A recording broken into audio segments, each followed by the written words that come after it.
So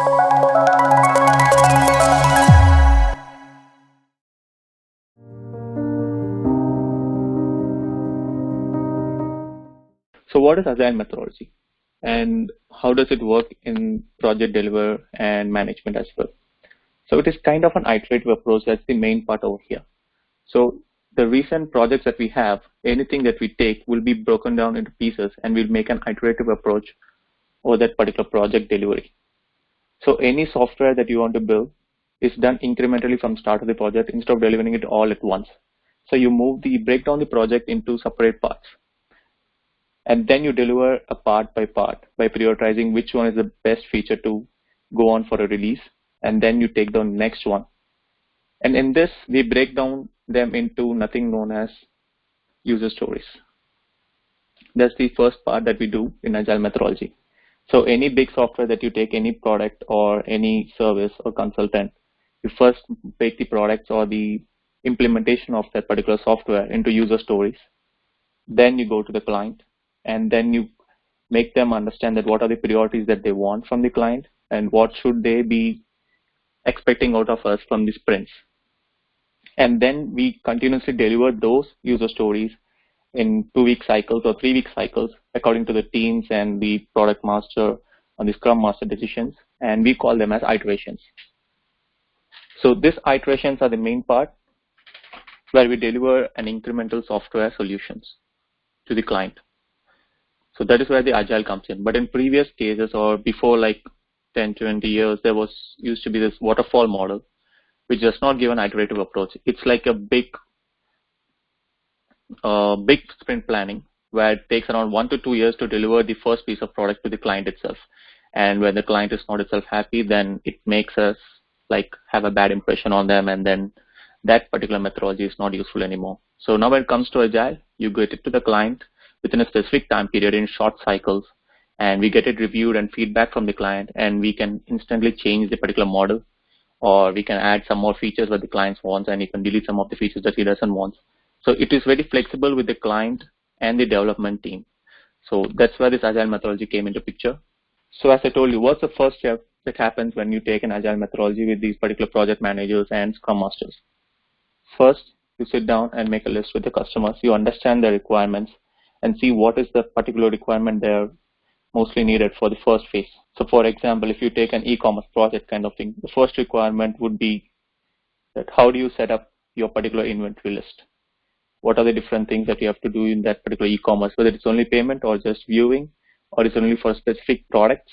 And if it is for specific products, what is the first product that you would be liking, or category of products that you would like to prioritize? So these will come into different user stories. And then we go into users, that how should the user be logging in? How do we register him? How do we verify him? So these are all different user stories that we take for a particular sprint, and then we assign them to the Scrum Mastering team or Scrum development team. Then the size of the things. So based on the complexity, if you guys know, we do it in every sprint planning, that whether a particular task or a user story is big or small. How does it matter to the development team? How do we actually see the complexity? And then how we assign them and how break them down. And how much time does it take as well to complete that particular user story. So this size estimate is very important because this decides your timeline for that Agile methodology within that week, or it will be taking a 2-week sprint time. And then we make a decision that that particular user story will be completed in this sprint, or else we'll move it to the further sprints. Then you have these priorities.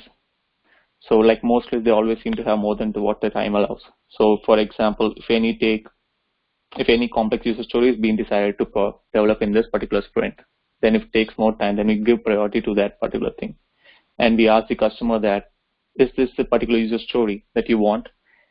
And we move that to the priority list as it is the best delivered thing that you have to do within the 2 weeks.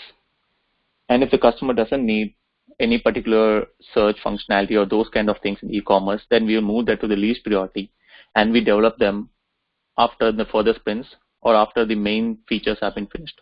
So we say it as MVP, that is a minimal viable product.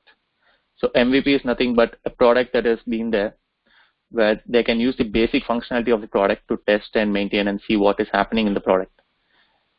And then we develop all the other stuff like the add-ons, like the search functionalities or sorting them down, filtering them down. But the main thing is that first the user has to log in. He has to see the inventory list. And from the back end, they should be able to edit them. They should be able to update them. They should be able to create them. And they should be able to scale. That's the main important part. So these are the main points that we have to use while using these agile methods. So the first 4 points that actually drives us is the customer involvement. So each and every sprint, there is customer involved in this. But in case if you take the older methods where it's like waterfall, there will be no customer involvement only if it's only at the beginning. And in the between, once the requirement is fixed, they cannot be changing it. So it goes like for a year or 2 years, and then the customer is again involved where there is no satisfaction of the product, or if there's anything changes, then it's like a waste of time. But in agile methods, there's customer involved for each and every sprint because we show them in iterative models. We give them the outputs for each and every sprint and then give us the feedback. Again, we go for the requirements. Again, we take the sprint further, and again, we deliver it. So this in turn increases the quality of the product that we develop and even the customer satisfaction as well. And simplifying the releases. So if you have to release the product in a particular way that it is easy for us to maintain even for the product team or the DevOps team. So this agile method is useful. Instead of putting them all of them together as a single big piece, they deliver the product in simplified use cases using Docker, Kubernetes, or containers. And this actually drives down the risk as well. So any risk that is maintained in the project, there is always risk in any project that you take. So it is like even the timeline missing or the deadline getting over, or even particular complex of the user story where it is not being achievable. So there's a drive down risk over here where each and every user has to know about it. And once we know the risk, we can instantly change the plans, prioritize the user stories, and then we'll be able to proceed further. But in case of other methods, once you know the risk, then it's a time-taking change where you have to wait for the particular user or the product master to take a decision and then move forward. So coming to the advantages of this model, as I told you previously, it is the one thing is the customer satisfaction. Here, the people and interactions are morely emphasized in the process and tools because we take developers' feedback, we take the testers' feedback, they constantly interact with each other within each and every iterative cycle, like within 2 to 3 weeks, and even we go back to the customer. So here, there's a to and pro kind of thing with the customers, even the developers and testers and everyone. But in if you case take off waterfall model, it would be like an 1 year of development and then the testers go. And again, there won't be any interaction till 1 year, and the testers who have to understand that model, which is being developed for 1 year, makes it big kind of tidy and hard for them to get it tested. And the working software is delivered frequently, weeks rather than months, similarly as face-to-face conversation, and even in case of technical excellence and good design as well. So if you take off technical part over here, we can actually change the technical models or the technology that you use over here. If you see the day by day, the cloud technologies are increasing instantly. So based on the requirement of the customer, we can instantly change the technology that we use, probably not the model or the product development phase, but the technology. So for example, we have a SQL database. So now if you see there is something known as SQL serverless database as well, where you don't get charged when the database is not being used. But previously there used to be a database where whether you're using it or not, it's getting charged the full day if it's in production also as well. So now they're having this serverless database where you only get charged for using it for like if you're using it only for 1 to 2 hours or 2 to 3 hours per day, you get only charged for that, and rest of the time the database is down. So this is the kind of technical excellence that you have to get into there when you have agile model. You can just change it and then implement that in the particular sprint, which is cost saving for the customer, and which the customer also will be happy about it. And regular reaction to changing circumstances. So regular reaction is very important in any model and today's market as well. So any customer who has particular challenges or he has a particular rivalry in the market, so any new feature that is being added to the new product, he wants to add it to his own product as well. So that makes him more adaptive and easy to be successful in the market. So that is where regular reaction comes into picture. So clients or customers come to us with a particular feedback and say, this is a particular new feature that I want to add. So then we take a particular change request from them, and then we plan them in a particular sprint within 2 to 3 weeks and give them the particular feature, which is very much advantage for them in this using agile model. So this is the main advantage of it. So any customer who is in the market who wants to be first or he wants to defeat his rivalry, so he will use this change requirements and agile model, which is easy for him. So everyone has disadvantages and advantages. So there is some disadvantage of agile model as well. So in case of some of those software developers, especially the large ones, so it will be difficult for us to assess the effort itself. the time that is needed. Because if it's a small product and we are able to assess it, then it's fine. But when it comes to a bigger product, like probably if you take like Amazon or something, if you want to build a full product, which is right now using Amazon cloud services and everything, then we cannot even decide the particular timeline for that agile model. So it goes on and goes on until you have that particular outcome. So this is one particular disadvantage of it, but once we are clear and if we are able to access it, then it's fine. And in case of freshers joining it, so it would be a bit, like we had it in our things. Only senior programmers who are there from the beginning can be able to use this agile model, because they'd be involved in this particular sprint from the beginning and then they know the technology and everything. But once an particular fresher comes into it, he would not be able to understand it, because it is a iterative cycle where each thing happens every 2 weeks. So this is one disadvantage of it, where they should be trained up with the senior programmers and then get into work in this.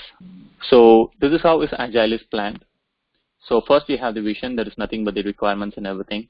Then what happens, we have a design and analysis phase. So we design the particular product and we analyze that what are the requirements that we need for it. And we get to know this is the particular priorities and everything from the customer. And then we implement and develop it. So basically we do the implementation and then give it to testing in the same iteration. They test it out, they give the acceptance testing and they follow all the test rules and test plans and then sign it off, and then we do an deployment. So deployment also is done using different methodologies like Azure DevOps, Jenkins, the different kinds of things. But Azure DevOps has been leading in the market for now, which is like a totally cloud-based solutions for every cloud service you have. But there are other tools as well, like Jenkins, which is like automated deployment itself, but you have to maintain that on your own instead of relying on the cloud. And then once the deployment is done, then again we evaluate, prioritize the particular user stories or the tasks that are there, and we move them to the backlogs as well, so that we use them in the next sprints. And then again we get the detailed requirements, we do the design analysis. So it happens each and every iteration when we do this.